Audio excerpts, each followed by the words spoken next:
Hi, I'm Allison, and this is my dog. And as of the filming of this video, we lived in a tiny house. We've since taken some time off to move. Her moving. And I need to take some time to write a new intro. But we still have the even tinier trailer, and I still have a ton of travels from the last year left to share with you, to say nothing of the absolutely awesome adventures I'm planning this year. But let's just start with a trip to the Redwoods, shall we? For 1 month in the early spring, I hiked and camped the California Redwoods along Highway 1 from Humboldt to Jedediah Smith. Today, I'll share the first half of that trip.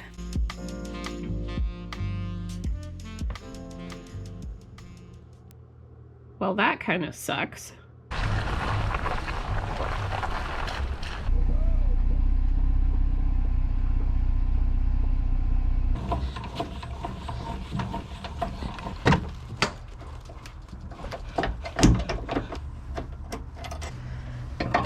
Alright, well, we hooked up the trailer just as it was getting dark. Where are we going tonight? I don't know. We need to make it to Oregon though. I think we're gonna end up somewhere near Astoria. Pardon me while I get comfortable here. It's gonna be a long night.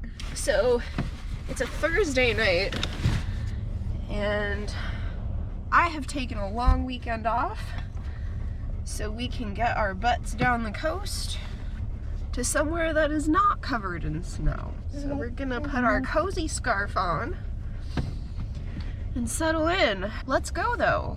We're going. I think we're going. I locked everything. We have the dog, food stuff we can eat, bedding we can sleep, clothes so we don't stink, soap also so we don't stink, our work stuff so we remain employed. I think we've got everything. We're leaving now. Hey, sit.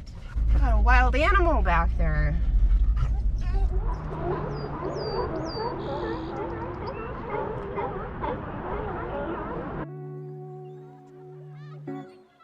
Now, you might recall from a previous trip I've shared with you that I've stayed in the Redwoods many times before, passing through to various destinations over the years for a night or two at a time. But this time I'm sticking around a while to actually explore. But before we get there, we have to drive the Oregon coast. We took our time doing that too, spending 2 days and nights driving from Astoria to the California border. But you could easily spend a week on the Oregon coast alone if you enjoy a good beach, or a mostly shorter hike.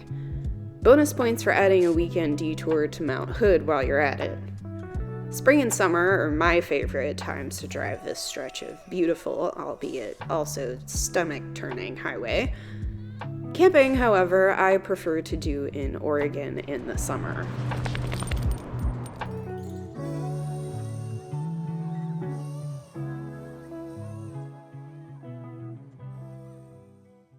We're working our way through the parks south to north, sort of, starting with a week in the Humboldt and Prairie Creek Redwoods.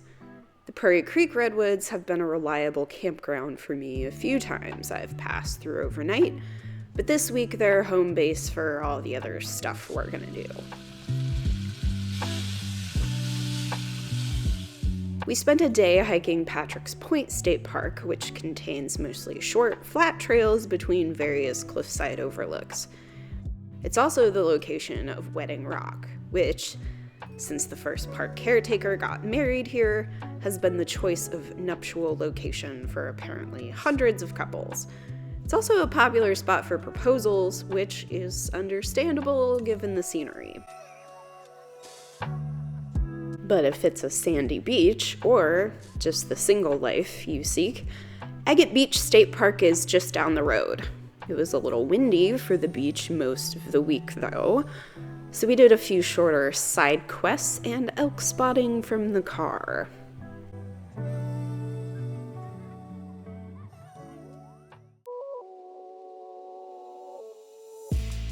In a forest known solely for its big trees, it's funny to me that we'd call attention to one particular big tree, but there it is. I can't say it's unworthy of that name. I'd also highly recommend the hike to the cathedral trees in that area, which gives you a lot of also really, really big trees for your 2-mile buck.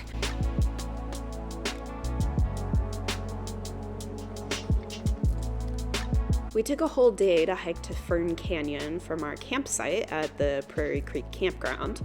With side trails and a trip to the beach at the end, we did about 14 miles round trip through the woods. There are a few trails across the forest to Fern Canyon, so I just picked a couple and strung together a pretty long loop. But you might just want to drive to the beach side of the park and take the half-mile trail to the canyon instead. We're not here to do things the easy way, we're here to do them the scenic way. And this trail is scenic.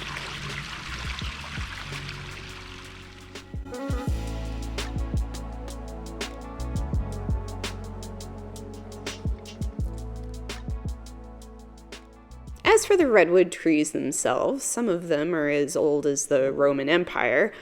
From this laughably tiny pine cone sprouts the Sequoia sempervirens, which can grow over 300 feet tall and live to be 2,000 years old. The trees on this trail aren't quite that big and that old, but they're impressive nonetheless. The redwood is an endangered species now. All but a tiny fraction of the trees that once existed have been logged, prized mostly due to their size, but also their rot and fire resistance. It's a tough nut to crack though. Its bark can be a foot thick. And while it's true it does rain an awful lot on the Pacific coast, redwood trees still derive almost half their water from that other West Coast rainforest classic, the fog. And they're big drinkers, moving hundreds of gallons of water a day through their roots, up their trunks, and to their needles. If you've been watching for a while, you might note that that's about one large saguaro cactus worth of water every day. Worth noting, while I was looking up some information I had forgotten about this hike, I noticed that the park entrance to the 1-mile trail I just mentioned is now on a reservation-based timed entry system for peak times of the year, which I have experienced a lot of parks are trying out for the last few years. So if you're unfamiliar with how that works, I'd suggest looking that up before you go here, or frankly, anywhere anymore to avoid disappointment, i.e. being turned around at the gate.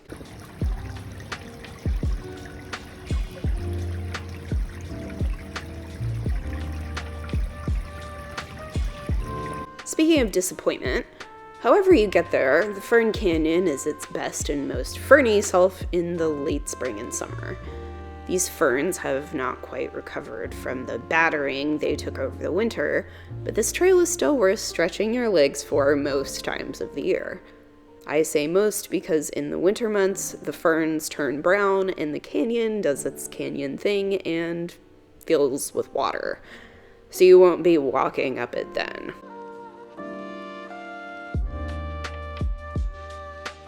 Now, what would a California coast trip be without an incredible cliffside sunset?